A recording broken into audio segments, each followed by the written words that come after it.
Et voyons maintenant les deux situations pratiques courantes où on sera amené à effectuer cela. Situation 1. On a ici le terme général d'une série de fonctions qui vérifie le critère spécial pour certaines séries alternées avec en particulier pour chaque x strictement positif, valeur absolue de unx qui est décroissant des n égale 1. Aussi, pour chaque x strictement positif et pour chaque n supérieur ou égal à 1, on peut alors écrire cette inégalité-là qui résulte du critère spécial pour certaines séries alternées. Et on a donc sur 0 ouvert plus infini une inégalité sur la valeur absolue du reste d'ordre n de la série. Et on peut alors ensuite utiliser cette inégalité-là pour montrer une convergence uniforme de la série de fonctions de terme général un sur certains intervalles inclus dans 0 ouvert plus infini.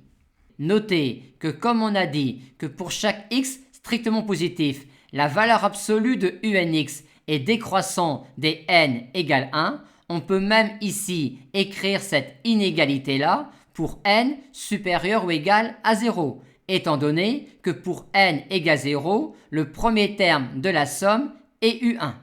Situation 2, où on sera amené à revenir à la vraie convergence uniforme d'une série de fonctions sur un intervalle.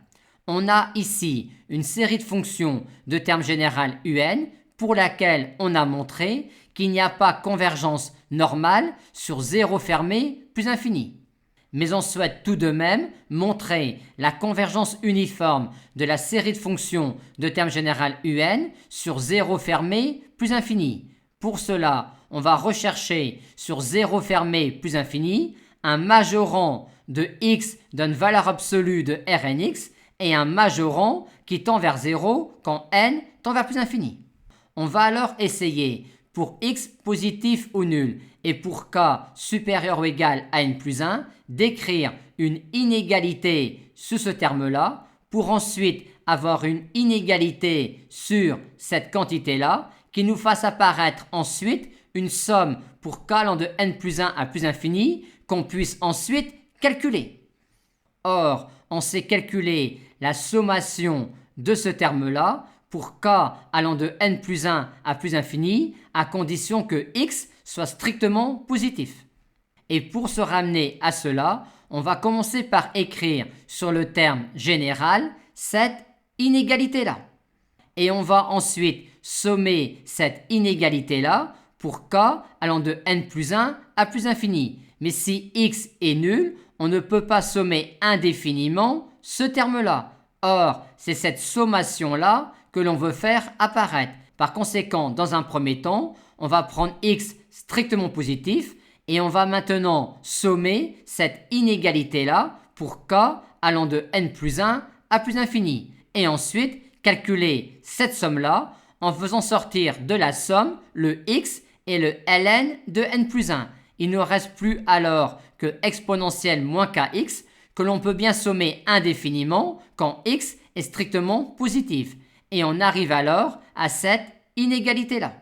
Maintenant, on a ici un terme sans x et qui tend vers 0 quand n tend vers plus infini. Ce terme-là pourrait être majoré par 1 quand x est positif. Ce qui nous embête, c'est x sur 1 moins exponentielle moins x. Et il nous embête fortement car x sur 1 moins exponentielle moins x tend vers plus infini quand x tend vers plus infini. Et pour remédier à cela, on va piquer à ce terme-là un exponentiel moins x.